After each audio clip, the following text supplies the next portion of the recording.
Dan tentunya pembahasan tentang ikhlas ini sangat jauh, sangat panjang sekali pembahasannya. Iya, kata Sufyan Ats-Tsauri rahimahullahu taala, ya, dan para ulama lain menyebutkan bahwa perkara yang paling berat yang mereka obati dalam diri mereka adalah apa? An-niyah. Ya.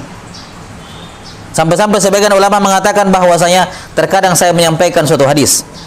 Saya menyampaikan suatu hadis dengan niat. Kemudian setelah itu ketika saya melanjutkan berubah lagi niat saya. Kemudian saya kembalikan lagi niat saya. Ketika saya sampaikan lagi berikutnya, berubah lagi niat saya. Kemudian saya kembalikan niat saya. Kemudian beliau mengatakan, ternyata saya baru sadar bahwa untuk satu amalan itu tidak cukup dengan satu niat. Tapi untuk satu amalan dibutuhkan niat, dibutuhkan banyak niat. Maksudnya apa? Dijelaskan oleh para ulama bahwa terkadang begini, anggaplah saya mau menjelaskan hadis innamal a'malu binniyat ini. Ya. Saya mau menjelaskan innamal a'malu binniyat. Saya mau menjelaskan ini saja, satu hadis saja, itu butuh banyak niat.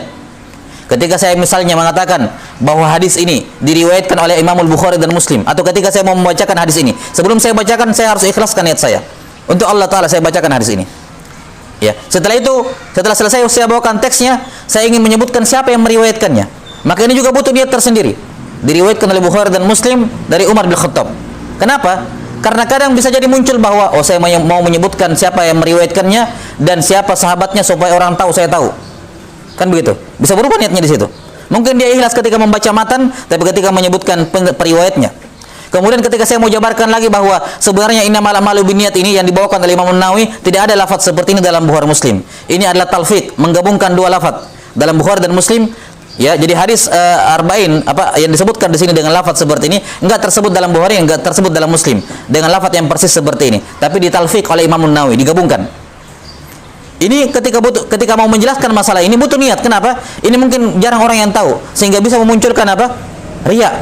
Oh, ini karena faedah yang mungkin banyak saya mau sebutkan ini nih. Ya.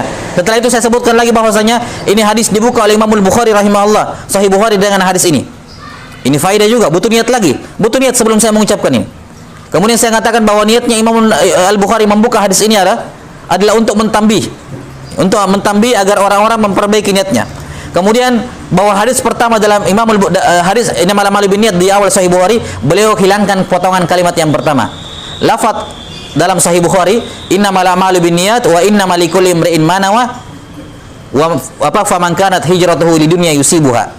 Ayumra'atin. Beliau tidak sebutkan potongan yang pertama. Faman kanat hijratuhu ilallahi wa rasulihi fa hijratuhu ilallahi wa rasulihi. Imam Al-Bukhari sengaja mengcrop, memotong bagian ini, tidak menyampaikannya di hadis yang pertama. Apa tujuannya? Agar jangan sampai orang berpikir bahwa Al-Bukhari tidak mau berpikir, jangan sampai ada orang mengatakan saya sengaja membawakan hadis ini ya pada kalimat wa man kanat faman kanat hijratuhu ilallahi wa rasulihi fa hijratuhu ilallahi wa rasulihi, seakan-akan saya sudah ikhlas. Imam Bukhari ingin menepis sangkaan baik orang kepada dirinya. Jangan sampai Jangan sampai saya, kata Al-Bukhari, saya dikira orang ini menulis Sahih Bukhari lillahi wa rasulihi sebagaimana lafaz hadis yang saya sebutkan. Maka sengaja Al-Bukhari tidak sebutkan itu. Lihat ya. Ini masih panjang pembahasan. Ya, yakni setiap kali kita ingin menyebutkan faedah yang baru dalam hadis, itu dibutuhkan niat tersendiri. Kadang di faedah satu dia ikhlas, faedah kedua dia riya, faedah ketiga dia ikhlas, berikutnya seperti itu lagi. Maka kata para ulama, kadang dalam menyampaikan satu hadis tak yahtaju ila niat, membutuhkan banyak niat.